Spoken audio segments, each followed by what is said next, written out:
আল্লাহ পাক বলেন, আমি আকর্ষণীয় করে দিয়েছি, সুশোভিত করে দিয়েছি, লোভনীয় করে দিয়েছি দুনিয়ার ভেতরে 7টা জিনিসকে।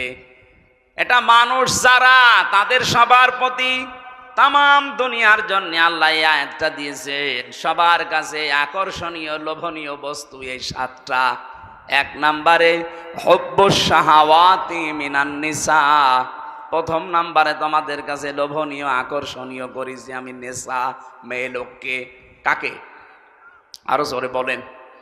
ইয়াতের তাফসির পড়তে গিয়ে দেখেছি তামাম দুনিয়ার ভেতরে যত কিছু আল্লাহ বানিয়েছেন, বিশ্বনবী জানালেন আমার ইন্তেকালের আগে, এই দুনিয়ায় আমার উম্মতের জন্য সবচাইতে ভয়ঙ্কর এবং ফিতনার জিনিস হিসাবে আমি যা রেখে গেলাম তার ভেতরে একটা মহিলা আর একটা জমি জায়গা।